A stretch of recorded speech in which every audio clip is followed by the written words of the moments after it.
Hello hello hello everyone, my name is Kumar Gaurav and welcome to our channel let's practice together.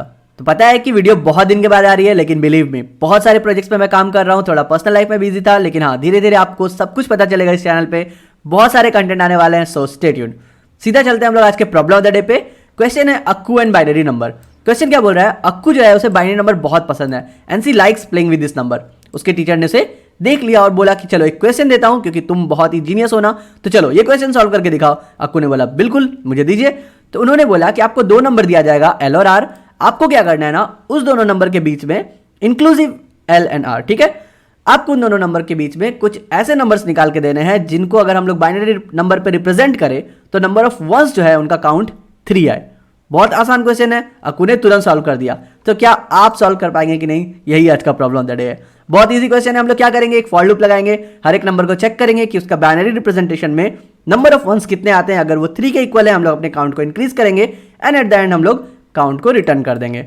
लेकिन क्या हम लोग इसी क्वेश्चन को बनाने के लिए इस वीडियो को क्लिक किया है? नहीं ना। अगर आप मेरे वीडियो देखने के लिए आए इसका मतलब कि आपको कुछ सीखना है। तो हाँ, जैसा कि हर क्वेश्चंस में हम लोग कुछ सिखाते हैं, तो यहाँ पे भी हम लोग आपको एक नया कंसेप्ट सिखाएंगे जो कि है बिट सेट। बिल्कुल, तो जिन्हें पता है बिट सेट के बारे में, बहुत अच्छा, go ahead solve the questions, you are done with your day, right. जिन्हें नहीं पता है उन्हें मैं बता दूं कि एसटीएल लाइब्रेरी में, C++ लाइब्रेरी में हमारे पास एक हथियार है बिट मैनिपुलेशन के क्वेश्चन को सॉल्व करने के लिए, जिसे कहते हैं बिट सेट। बिट सेट क्या है? Bit set is nothing but array of Boolean values. यहाँ पे बुलियन वैल्यू को क्या किया जाता है ना, सेपरेटली स्टोर नहीं किया जाता है, बल्कि बिट सेट जो है उसको ऑप्टिमाइज करता है और हर एक बुलियन वैल्यू को एक बिट स्पेस देता है अपने आप को स्टोर करने के लिए। तो यहाँ पे क्या हो गया, अगर हम लोग बोले नॉर्मल एरे के बारे में, लाइक वेक्टर हो गया या फिर बुलियन का डायरेक्ट हम लोग बुल एरे बना सकते हैं ना, तो उन दोनों से क्या बेनिफिट हो जाता है कि हमारा बिट सेट जो है वो बहुत ही कम स्पेस लेता है, ठीक है। लेकिन जैसे कि हमें पता है सिक्के के दो पहलू होते हैं, राइट। तो यहाँ पे भी मेरिट है, यहाँ पे भी डिमेरिट है। डिमेरिट क्या है? एक सिंपल सा डिमेरिट है, कभी भी अगर हम लोग बिट सेट डिफाइन कर रहे हैं ना तो उसकी साइज को हम लोगों को पहले डिफाइन करना पड़ेगा। अगर हम लोग इसका साइज को मान लीजिए n मानते हैं, तो यहाँ पे n जो है must be non eight compile time. That means ये n जो है वो कांस्टेंट होना चाहिए। तो बिल्कुल देखिए इस क्वेश्चन में क्या है, हमारे पास क्या है, कांस्टेंट दिया हुआ है, l और r का वैल्यू 10⁻18 से छोटा होगा। 10⁻18 मतलब क्या हो गया, हम लोग 32 बिट में आसानी से उसको कन्वर्ट कर सकते हैं। तो हम लोग बोल सकते हैं कि बिल्कुल n का वैल्यू हमें पता है 32, तो बस आपको बिट सेट 32 पता चल गया। इसका मतलब कि आप बिट सेट यूज करने के लायक हैं, ठीक है। अब हम लोग देखते हैं कि इसको कैसे यूज कर सकते हैं, इसका सिंटेक्स क्या होता है। तो चलिए सीधा हम लोग एक ऑनलाइन कंपाइलर में चलते हैं, जहां हम लोग बिट सेट से रिलेटेड सारे कुछ देखेंगे कि कैसे इनिशियलाइज करते हैं, कौन कौन सा फंक्शन हम लोग यूज करेंगे एंड सो ऑन। तो सबसे पहले हम लोग बात करते हैं इनिशियलाइजेशन का। तो हम लोग इनिशियलाइज कैसे करेंगे, अभी मैंने बताया ना कि बिट सेट को अगर कभी भी क्लास बनाना है तो सबसे पहले हम लोग एक बिट सेट कीवर्ड यूज करते हैं, लाइक वेक्टर। अब हम लोग को अंदर डिफाइन करना रहता है साइज, जो कि मेरा रहेगा कांस्टेंट। तो मैंने सपोज दिया 8 बिट। अब एक सिंपल सा वेरिएबल नेम जैसे आप हर जगह देते हो, तो मैंने दिया b। अगर मैं सिंपल सी आउट b कर दूं ना, तो आउटपुट पता है क्या आएगा, आउटपुट यहां पर आएगा 0000, मतलब हमने 8 बिट सेट कर दिया, ठीक है। अभी हमने कुछ भी उसको इनिशियलाइज नहीं किया, सिंपल वो 0000 करके आ चुका है। तो ये हो गया हमारा पहला इनिशियलाइज करने का तरीका। दूसरा तरीका क्या है, दूसरा तरीका है कि अगर मैं किसी नंबर के साथ करूं, सपोज मैं 10 दे देता हूं, 10 देने के बाद मेरा क्या आएगा, सी आउट। 10 का क्या होता है, बाइनरी नंबर 1010, तो यहां पर ये 1010 ही ले लेगा, देखिए। और क्या किया, लास्ट का जो स्टार्टिंग का जो 4 बिट है उसको 0 कर दिया। अगर मैं यहाँ पे 8 के बदले 16 बिट कर दूं ना, तो पता है क्या होगा, लास्ट के 4 डिजिट में 1010 रहेंगे, स्टार्टिंग के 12 नंबर जो है, 12 स्पेस जो है वो 0 से भर दिया जाएगा, ठीक है। समझ गए आप। अब जो है तीसरा तरीका क्या होता है, सपोज मुझे 10 ही चाहिए बाइनरी नंबर में, मुझे उसका बाइनरी कन्वर्जन नहीं चाहिए, मैं 10 चाहता हूं कि as a binary number treat करे, ना कि एज अ डेसिमल नंबर। तो मैं क्या करूंगा, 10 को एज अ स्ट्रिंग पास कर दूंगा। स्ट्रिंग पास करने का मतलब है कि जो भी मैं पास कर रहा हूं वो एज इट इज वहां पे चला जाएगा। समझ गए। तो ये होता है इनिशियलाइज करने का 3 तरीका।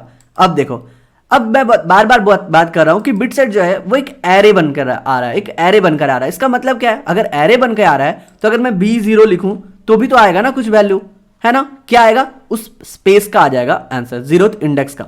तो यहां पर बात आती है कि 0th इंडेक्स आखिर है क्या, 0th इंडेक्स आखिर है कौन सा। हम लोग हमेशा एरे में देखें कि स्टार्टिंग होता है 0th इंडेक्स, तो हो सकता है b0 वही दिया ना, लेकिन नहीं।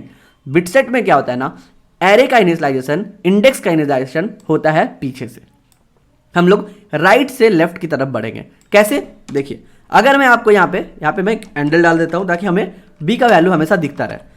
अब मैं बोलूं कि b एट 1 क्या आएगा, तो अगर स्टार्टिंग से रहता तो मुझे 0 आता, लेकिन अगर बैक से है जो मैं बोल रहा हूं वो सही है तो हमें 1 आउटपुट मिलेगा। चलो देख लेते हैं। तो अगर हम लोग b1 प्रिंट कर रहे हैं ना तो हमें 1 मिल रहा है। इसका मतलब जो मैंने बोला कि एरे जो है हम लोग यहाँ पे 0th इंडेक्स पीछे से शुरू होता है वो सही है। तो यहाँ पे हो गया ये काम खत्म। अब आते हैं हम लोग दूसरे में। दूसरा क्या आएंगे, तो हम लोग जो है बी से ही इनिशियलाइज करते हैं ताकि सारा वैल्यू 0 रहे स्टार्टिंग में, और उसके बाद हम लोग अब सारे फंक्शंस पे बात करेंगे। तो जो पहला फंक्शन है वो बोलते हैं हम लोग सेट फंक्शन। सेट फंक्शन, ठीक है, सेट फंक्शन। अब हम लोग सेट फंक्शन कैसे यूज करेंगे, हम लोग सिंपल लिखेंगे b dot set. B dot set का मतलब क्या हो गया, बी डॉट सेट का मतलब हुआ अब अगर हम लोग बी को प्रिंट करेंगे तो आंसर क्या आएगा, 0 0 के बदले सारे जो है प्लेसेस वो सेट हो चुके हैं 1 1 1 1। लेकिन अगर मुझे चाहिए कि नहीं, मुझे सिर्फ फर्स्ट इंडेक्स पे चाहिए 1, तब मैं क्या करूंगा, तो मैं बोलूंगा 1 करो सेट, ठीक है। तो 1 ये जो मैं पास किया वो क्या पास किया, वो मैंने इंडेक्स पास किया। एंड एज इट इज वो राइट टू लेफ्ट में इंडेक्स खोजेगा। अगर मैं बोलूं कि 5th इंडेक्स, तो वो 5th इंडेक्स किधर से, राइट टू लेफ्ट में 5th इंडेक्स जाकर के सेट करेगा। समझ गए, सिंपल। अगर मैं सेट कर दिया यहाँ पे, तो अगर मैंने सारे को सेट कर दिया तो सेट आपने समझ गया कि अगर हम लोग सीधा अगर सेट फंक्शन को कॉल करेंगे तो वो सारे बिट को सेट करेगा। अगर हम लोग को कोई स्पेसिफिक लोकेशन चाहिए तो हम लोग को वो इंडेक्स पास करना पड़ेगा। तो अगर मैंने सेट कर दिया, सिमिलरली हमारे पास दूसरा फंक्शन आ जाता है रीसेट फंक्शन। तो रीसेट फंक्शन क्या करेगा, सारे वाले प्लेसेस को वापस से रीसेट कर देगा। इसका मतलब वो 0 0 0 ही हो गया। समझ गए ना। तो हम लोगों ने सेट सीख लिया और सिमिलरली रीसेट सीख लिया। सिमिलरली रीसेट भी उसी तरह होगा कि अगर हम लोग सारे प्लेसेस को नहीं सिर्फ सेकंड इंडेक्स को रीसेट करना चाहते हैं तब क्या होगा, तो हम लोग सिर्फ वो इंडेक्स पास कर देंगे और वो सेकंड इंडेक्स को ही सिर्फ रीसेट करेगा, बाकी को एज इट इज छोड़ देगा। डन। तो ये दो चीज यहां पे हम लोगों ने सीखा। अब जो तीसरा फंक्शन है जो कि बहुत ही अच्छा फंक्शन है और जो हम लोग कॉम्पिटिटिव कोडिंग में आगे जाके भी यूज करेंगे, बहुत सारे क्वेश्चन में हम लोग को क्या रहता है ना कि हम लोग को कन्वर्ट करना रहता है टूज कॉम्प्लीमेंट में। टूज कॉम्प्लीमेंट का मतलब क्या हो गया कि अगर हम लोग को ये मिला है तो हमको इसका इन्वर्टेड वर्जन चाहिए। फॉर नाउ अगर मैं एग्जांपल ले रहा हूं, ठीक है, तो मैं क्या करूंगा, एक तीसरा फंक्शन आता है फ्लिप फंक्शन। तो क्या कर रहा हूं मैं, सीधा बी डॉट फ्लिप कॉल कर दे रहा हूं। तो फ्लिप क्या करेगा कि जितने सारे 1 है उसको 0 में कन्वर्ट कर देगा, जितने सारे 0 है उसको 1 में कन्वर्ट कर देगा एंड इट्स हियर। समझ गए कितना आसान है। तो ये 3 फंक्शन आप लोगों ने सीख लिया, सेट, रीसेट एंड फ्लिप। बढ़िया। अब हम लोग आते हैं और नए कुछ फंक्शंस में।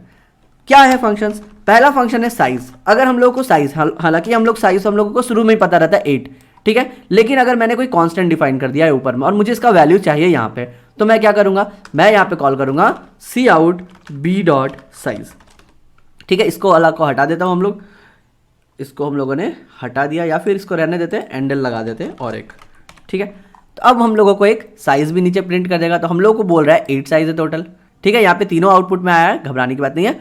तो हम लोग बी डॉट साइज में क्या बोल रहे हैं, साइज पता चल रहा है। लेकिन अगर हम लोग चाहिए कि कितने सारे बिट सेट है, तो उसके लिए भी हम लोग के पास फंक्शन है जिसको बोलते हैं काउंट फंक्शन। तो अगर मैं बी डॉट साइज के बदले बी डॉट काउंट प्रिंट कर दूं तो मेरा आउटपुट क्या आएगा, सिर्फ 1 आएगा। क्यों, क्योंकि मेरा एक बिट सेट है। देख रहे हैं ना, 0 0 1 0 0, इसका मतलब एक बिट सेट है, वो हम लोगों को दे दिया। अगर सपोज हम लोग फ्लिप करने के बाद यहाँ पे और एक बार सेट कर देते हैं बी डॉट सेट, अगर हम लोगों को चाहिए 5th लोकेशन पे भी सेट चाहिए, अब क्या हो जाएगा, 2 बिट हमने सेट किया है, तो देखिए 2 बिट आ गया, एक यहाँ पे एक 1, एक यहाँ पे, इसलिए मेरा आउटपुट आ गया 2। तो अब अगर मैं पूछूं आपको कि अनसेट बिट निकालो तो निकाल सकते हो ना, अरे सिंपल साइज माइनस काउंट, वही तो मेरा अनसेट बिट हो गया कि कितने सारे जीरोज है मेरे पास, है ना। बढ़िया। अब और एक फंक्शन आता है, उसे बोलते हैं टेस्ट फंक्शन।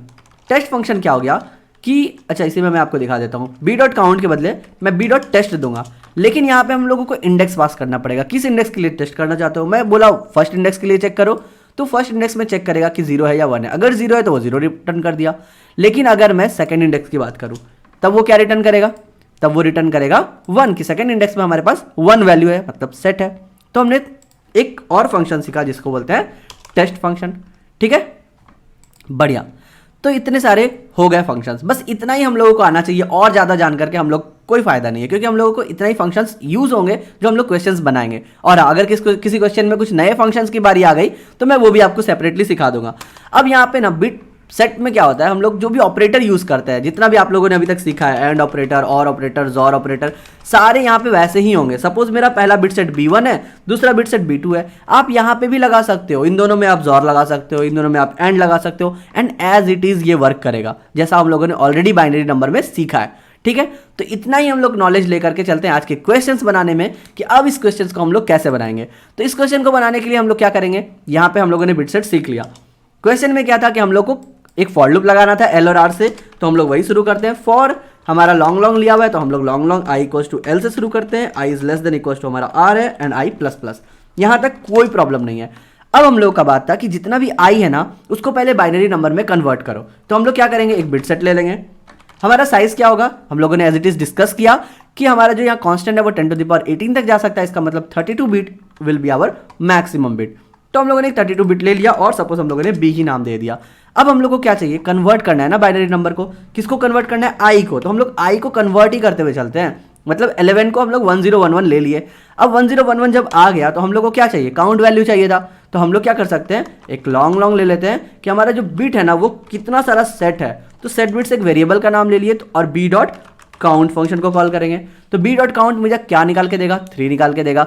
वही तो क्वेश्चन में मांग रहा है ना कि अगर मेरा सेट बिट जो है, सेट बिट ये इक्वल्स टू 3 आ जाए तो ही तो आपको काउंट बढ़ा देना है। तो एक काउंट प्लस प्लस, इसका मतलब हम लोगों को एक वेरिएबल ले लेना है काउंट इक्वल्स टू 0, कहाँ पे, फॉर लूप के बाहर में। तो हम लोग यहीं पे ले लेते हैं, लॉन्ग लॉन्ग रिटर्न टाइप है ना, तो long long count equals to 0, खत्म।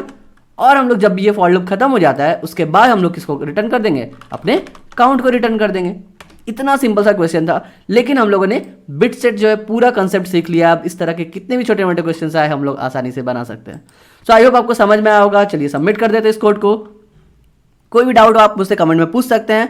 और हाँ, इस बिट सेट से रिलेटेड अगर आपको पूरा पीडीएफ चाहिए तो आप लिंक्डइन में मुझे फॉलो कर सकते हैं। और यहाँ पे आ रहा है टाइम लिमिट एक्सीड 2 टेस्ट। तो ये हो गया हमारा ब्रूट फोर्स मेथड। तो हम लोग बात करते हैं ऑप्टिमाइज करने के लिए। ऑप्टिमाइज कैसे करेंगे, थोड़ा सा नीचे आते हैं। हम लोग देखेंगे टाइम कॉम्प्लेक्सिटी क्या एक्सपेक्ट कर रहा है। यहाँ पर एक्सपेक्ट कर रहा है O 63 to the power cube. 63 to the power cube का मतलब क्या है, सिंपल सोचो, अगर 63 n है हमारा तो n क्यूब हो गया। n क्या है, लेंथ है, इसका मतलब कि हमारा 3 लूप में काम करना है, ठीक है। तो हम लोग कैसे करेंगे, और 3 क्यूब आया यहाँ पे 3, थोड़ा सा सोचो क्योंकि हम लोगों को यहाँ पे 3 बिट ही सेट करने के लिए मांग रहा है। तो हमारा जो ऑप्टिमाइजेशन तरीका होगा ना वो क्या होगा कि अंदर में हम लोग ब्रूट फोर्स नहीं लगाएंगे, एक एक करके चेक नहीं करेंगे, बल्कि हम लोग ही नंबर बनाएंगे जहां पर 3 बिट सेट करना है। तो हम लोग क्या कर रहे हैं, यहाँ पे 10⁻18 दिया है ना, यहाँ पे 32 बिट नहीं लेकर के हम लोगों ने वो भी मिस्टेक किया था, यहाँ पे 64 बिट का हम लोगों को बोल रहा है चेक करने के लिए। तो हम लोग क्या कर रहे हैं, n का वैल्यू 64 लेकर के चलेंगे। मतलब हम लोग को 64 जीरोज, सपोज यहाँ पे ये 64 जीरोज है, हम लोग को खुद कॉम्बिनेशन बनाना है, ठीक है। यहाँ पे बीच में डॉट डॉट दिया है क्योंकि 64 टाइम्स में 0 लिख नहीं रहा हूँ। तो यहाँ पे हम लोग को कॉम्बिनेशन बनाना है कि अगर मैं 3 1 को कहीं पे भी सेट करूँ रैंडमली, लाइक यहाँ पे सेट करूँ, यहाँ पे सेट करूँ, या फिर एक यहाँ पे सेट करूँ, और ये जो नंबर बनकर आएगा ना, क्या ये एल और आर के बीच में लाई करेगा।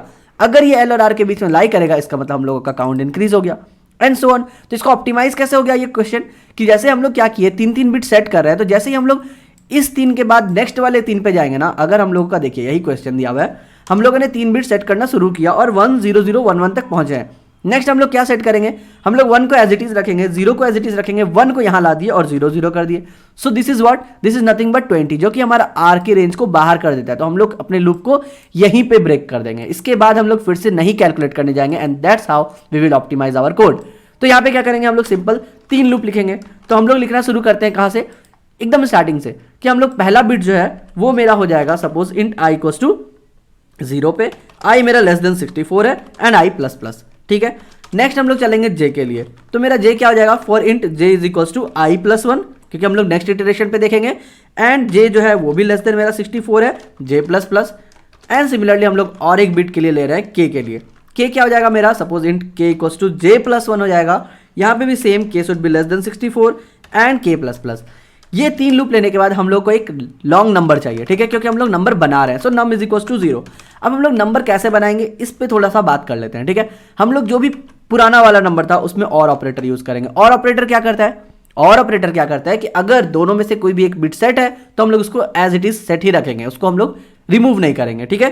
डिलीट करने के लिए या रिमूव करने के लिए, अनसेट करने के लिए हम लोग कौन सा ऑपरेटर यूज करते हैं, कमेंट में जरूर बता दीजिएगा, ठीक है। अब हम लोग क्या करेंगे, अब हम लोग को चाहिए एक लेफ्ट शिफ्ट कर दो आई से, सिमिलरली हम लोग लेफ्ट शिफ्ट कर दो जे से, और हम लोग लेफ्ट शिफ्ट कर दो के से। इतना हम लोग कर सकते हैं। तो ये हमारा एक नंबर बन के देगा। लेकिन यहाँ पे आई क्या है, इंट है ना। 1 भी हम लोग एज इट इज रख रहे हैं। तो हम लोग क्या करेंगे, जब भी हम लोग शिफ्ट करवा रहे हैं ना, हम लोग इसको टाइप कास्ट कर देंगे लॉन्ग लॉन्ग पे, और यहाँ से ये ब्रैकेट हटा देंगे। सिमिलरली यहाँ पे भी हम लोग टाइप कास्ट कर देंगे लॉन्ग लॉन्ग से, और लास्ट वाले से ब्रैकेट हटा देंगे, और यहाँ पे भी हम लोग एज इट इज ले लेते हैं, लॉन्ग लॉन्ग से टाइप कास्ट कर दिए। तो तो अगर आप यहाँ पे सी आउट देखना चाहते हो नंबर, आपको दिख जाएगा हर बार क्या आ रहा है। तो जैसे ही नंबर बन करके आ गया, हम लोग क्या चेक करेंगे कि क्या जो मेरा नंबर है वो इस एल और आर के रेंज में लाई करता है कि नहीं। तो हम लोगों ने चेक किया क्या नम जो है वो ग्रेटर इक्वल टू एल है एंड मेरा नंबर जो है वो less than equal to r है। अगर ये दोनों कंडीशन को सेटिस्फाई करता है तो ही हम लोग काउंट को इंक्रीज करेंगे, ठीक है। और हम लोग क्या चेक करेंगे कि अगर मेरा नंबर जो है वो आर से ग्रेटर हो गया तो हम लोग फंक्शन को यहीं पे ब्रेक कर देंगे। Let's compile and run. तो यहाँ पे आया हमारा रॉन्ग आउटपुट, 60 आ गया। क्यों आ गया 60? क्योंकि हम लोग जब नंबर बना रहे हैं ना तो देख रहे हैं कि हम लोग 1 से तो सबको शिफ्ट कर रहे हैं, लेकिन लास्ट वाले में आई लिख दिया मैंने गलती से। तो यहाँ पे क्या होगा 1 ही होगा, क्योंकि हम लोग क्या करें उस बिट पे जा करके उसको सेट करवा रहे हैं। अभी हम लोग कंपाइल एंड रन करके देखते हैं। तो समझ में आई, ये छोटी छोटी मिस्टेक्स हो सकती है आपसे भी, तो आप लोगों को लाइन बाय लाइन कंपाइल करना है और बिल्कुल सही। अब अगर हम लोग सबमिट करें एंड लेट्स सी कि हम लोग 162 टेस्ट केस पास कर पाते हैं या नहीं। And yes, problem solve successfully. So I hope आपको समझ में आया होगा। हम लोगों ने दोनों मेथड देखा, ब्रूट फोर्स भी और एज वेल एज ऑप्टिमाइज भी। अगर कोई भी प्रॉब्लम है तो आप मुझे कमेंट में जरूर बताना। कल फिर मिलते हैं नए क्वेश्चन के साथ, तब तक के लिए good bye, stay blessed, stay safe and keep coding.